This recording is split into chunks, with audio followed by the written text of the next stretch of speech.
बहुत अरसा पहले का जिक्र है। मुल्क यमन के किसी शहर में एक बहुत नेक और शरीफ आदमी रहा करता था। यह आदमी एक माहिर दर्जी था। उसके हाथों के सिले हुए कपड़ों की शहर में बड़ी धूम थी। उसका पूरा नाम तो कोई नहीं जानता था, मगर लोग उसे अली कहा करते थे और वो इसी नाम से मशहूर था। वो ज़्यादातर अमीर खवातीन के लिए कीमती मलबूसात सिया करता था जो बेहतरीन सिलक से बनाए जाते थे। इन मलबूसात के लिए वो आम तौर पर कपड़ा भी खुद ही खरीदा करता था। एक रोज़ अली कपड़ा खरीदने के लिए मार्केट गया। जिस कपड़े की तलाश में वो उस मार्केट पहुंचा था, उस कपड़े से उसे एक अमीर ताजर की बेटी के लिए शादी का लिबास तैयार करना था। काफ़ी देर मार्केट में घूमने के बाद उसे दुल्हन के लिबास के लिए कीमती कपड़ा पसंद आ गया। उसने वो कपड़ा खरीद कर अपनी हाथगारी में रख लिया। ये हाथगारी लकड़ी से बनी एक ट्रॉली नुमा चीज़ हुआ करती थी जिसमें लोग अपना सामान खरीद खरीद कर रखते थे।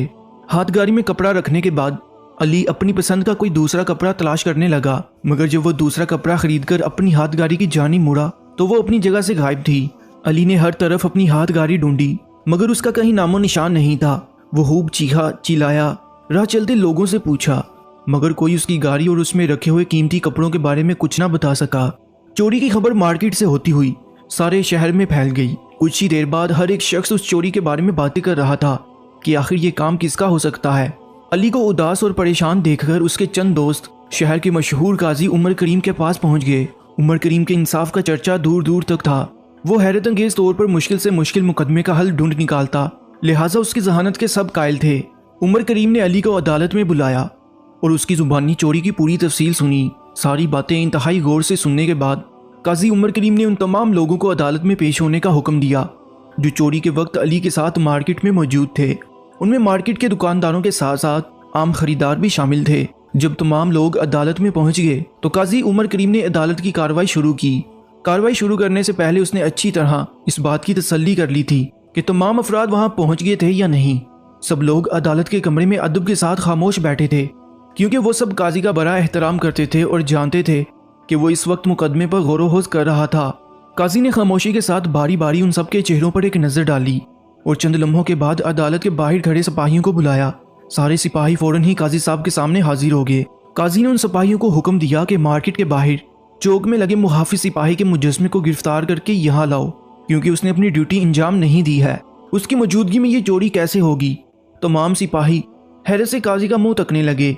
बलाहिर उनमें से एक ने हिम्मत करके कहा, जनाब, आप एक पत्थर के मुजस्मे को गिरफ्तार करने का हुक्म दे रहे हैं। काजी ने फैसला कुन लहजे में कहा, हाँ, फौरन इस हुक्म की तामील करो। सिपाही हुक्म की तामील में रवाना हो गए और चौक में नस्ब मुहाफिज सिपाही के मुजस्मे को रस्सियों से बांधकर अदालत में उठा लाए। अदालत में मौजूद लोग मुजस्मे को रस्सियों से जकड़ा देखकर हंसने लगे और एक दूसरे से सरगोशियां करने लगे कि शायद काजी पागल हो गया है। खुद अली की भी बेख्तियार जोर से हंसी निकल गई। उसको हंसता देखकर दूसरे लोग भी बुलंद आवाज में हंसने लगे। इन सब की हंसी रोके नहीं रुक रही थी। काजी चंद लम्हों तक खामोशी के साथ सबको देखता रहा, फिर वो अपनी जगह से खड़ा हो गया और बुलंद आवाज में हुक्म दिया, खामोश, अदालत की कार्रवाई शुरू हो चुकी है। सब लोगों ने अपने काजी के चेहरे पर छाई संजीदगी को देखा और एकदम खामोश हो गए, क्योंकि वक्त की नज़ाकत को महसूस करके वो खामोश रहने पर मजबूर थे। तुम सब ने अदालत की तौहीन की है, काजी ने गुस्से से कहा, लिहाजा तुम सबको इस जुर्म की पादाश में जुर्माना अदा करना पड़ेगा। अब तमाम लोग अपनी अपनी गर्दनें झुकाए खामोश बैठे थे कि काजी उनके लिए क्या सज़ा तजवीज़ करता है। कुछ देर सोचने के बाद काजी ने कहा, जुर्माना ये है कि तुम में से हर एक को इस वक्त अदालत में कपड़े का एक एक टुकड़ा जमा कराना होगा। अदालत में मौजूद तमाम लोगों ने सुकून की एक सांस ली। कपड़े का छोटा सा टुकड़ा देना तो कोई इतनी बड़ी बात नहीं थी। अदालत के सिपाही हर एक शख्स के पास जाकर कपड़े का टुकड़ा वसूल करने लगे। किसी ने अपने लिबास का कोना फाड़ कर दिया तो किसी ने अपना रुमाल जुर्माने में पेश कर दिया। वो दर्जी भी गौर से इस तमाम कार्रवाई का जायजा ले रहा था, लेकिन उसकी समझ में नहीं आ रहा था कि ये सब क्या हो रहा था। मगर फिर अचानक ही वो चिल्लाया, ये मेरा कपड़ा है। उसकी नजरें एक शख्स के हाथ में दबे एक नन्हे से टुकड़े पर जमी हुई थी, जिसे वो सिपाही को पेश करने जा रहा था। ये उसी कपड़े का टुकड़ा है जो मेरे पास से चोरी हुआ था। अली ने कहा, दुकानदार ने मुझे बताया था कि इस डिजाइन का कपड़ा कहीं और नहीं मिलेगा। चीन से ये एक ही सूट का कपड़ा लाया था। इसका मतलब है कि हमने चोर को तलाश कर लिया है। काजी उमर करीम ने संजीदगी के साथ ऐलान किया। चोर सर झुकाए खामोश खड़ा था। काजी चोर से मुखातिब हुआ, अब तुम्हें इस चोरी की सजा दी जाएगी और उस मुहाफिज सिपाही के मुजस्मे को उसकी जगह वापस पहुंचा दिया जाएगा ताकि वो तुम जैसे मुजरिमों को पकड़ने में हमारी मदद करे। काजी के इन अल्फाज के साथ ही सिपाही उस मुजस्मे को उठाकर ले गए और उसे उसकी सही जगह पर रख दिया। कहते हैं आज भी उस मुजस्मे के गिर्द कुछ बोसीदा सी रस्सियां बंधी हुई देखी जा सकती हैं।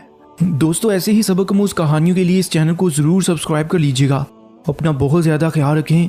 इंशाल्लाह मिलते हैं एक नई कहानी के साथ। मुझे दीजिए इजाज़त। अल्लाह ने